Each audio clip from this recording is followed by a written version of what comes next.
और देश में ओमिक्रॉन 17 राज्यों में पहुंच चुका है। संक्रमितों की संख्या 350 से ज्यादा हो चुकी है और ऐसे में अब कई सारे राज्यों ने नाइट कर्फ्यू का ऐलान कर दिया है।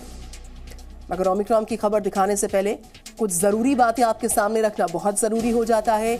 हम इस बात को जानते हैं कि ओमिक्रॉन को लेकर आपके मन में बहुत सारे सवाल होंगे और इसीलिए हम इससे जुड़ी सारी जानकारियां लगातार आप तक लाते हैं। हम आपको डराएंगे नहीं, समाधान बताएंगे। कोरोना के इस नए वेरिएंट के लक्षण क्या हैं, आपको क्या करना है, आपको क्या नहीं करना है, ये सब कुछ हम आपसे शेयर कर रहे हैं, क्योंकि हम सिर्फ ओमिक्रॉन की खबर के जरिए सनसनी बिल्कुल भी नहीं फैलाएंगे। हम आपको जानकारी देकर आपको सजग करेंगे। इस लड़ाई में निडर होकर लड़ेंगे भी और हम जीतेंगे भी।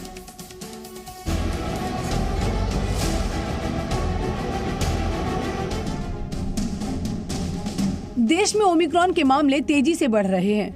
अब तक 17 राज्यों में ओमिक्रॉन के 358 मरीज मिल चुके हैं। महाराष्ट्र में ओमिक्रॉन के मरीजों का आंकड़ा 100 के पार पहुंच गया है। राहत की खबर यह है कि देश में ओमिक्रॉन के अब तक 114 मरीज ठीक भी हो चुके हैं। जिन राज्यों में ओमिक्रॉन का संक्रमण सबसे ज्यादा फैला है उनमें महाराष्ट्र में 108 मरीज, दिल्ली में 67 मरीज, तेलंगाना में 38 मरीज, तमिलनाडु में 34 मरीज, कर्नाटक में 31, गुजरात में 30 और केरल में 27 मरीज हैं। महाराष्ट्र के अहमदनगर के नवोदय विद्यालय में 19 लोग कोरोना संक्रमित पाए गए, जिन्हें अस्पताल में भर्ती कराया गया है। वहीं दिल्ली के LNJP अस्पताल में 34 मरीजों का इलाज चल रहा है, जबकि 18 मरीजों की छुट्टी हो चुकी है। ज़्यादातर जो ओमिक्रॉन के केसेस हैं वो स्टेबल हैं, उनको ऑक्सीजन का रिक्वायरमेंट नहीं है और कोई मेजर लक्षण भी नहीं है। बहुत हल्का जैसे गले में प्रॉब्लम या हल्का उनको कमजोरी महसूस करना, इस तरह के सिम्टम्स हैं। और काफ़ी सारे पेशेंट्स हमारे यहाँ पे बिना किसी कॉम्प्लिकेशन के, बिना किसी ICU के रिक्वायरमेंट के डिस्चार्ज भी हो गए। ओमिक्रॉन के बढ़ते खतरे को देखते हुए राज्यों ने सतर्कता बरतनी शुरू कर दी है। महाराष्ट्र में धारा 144 लागू कर दी गई है। वहीं यूपी में रात 11 बजे से सुबह 5 बजे तक नाइट कर्फ्यू लगा दिया गया है। मध्य प्रदेश और गुजरात के 8 शहरों में भी नाइट कर्फ्यू लागू किया गया है। मध्य प्रदेश के CM शिवराज ने कोरोना को लेकर समीक्षा बैठक भी की। केंद्र सरकार के मुताबिक देश में 20 जगह ऐसी हैं जहां पॉजिटिविटी रेट कम है, जबकि देश के 22 जिलों में हालात चिंताजनक हैं। देश में वैक्सीनेशन तेज गति से चल रहा है। देश की वयस्क जनसंख्या के 89% लोगों को कम से कम एक डोज मिल गई है।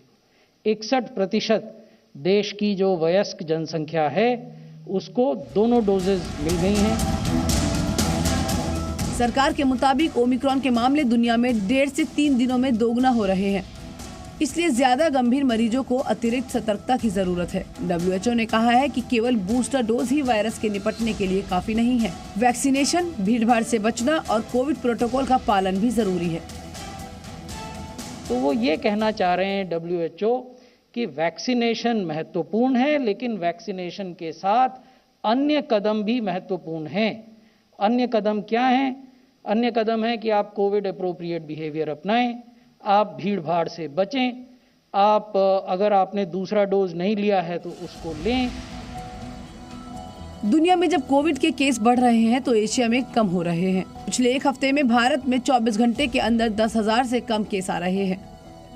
केंद्र सरकार ने राज्यों को संक्रमण की रफ्तार को रोकने के लिए एहतियात कदम उठाने का निर्देश दिया है। ब्यूरो रिपोर्ट, जी मीडिया।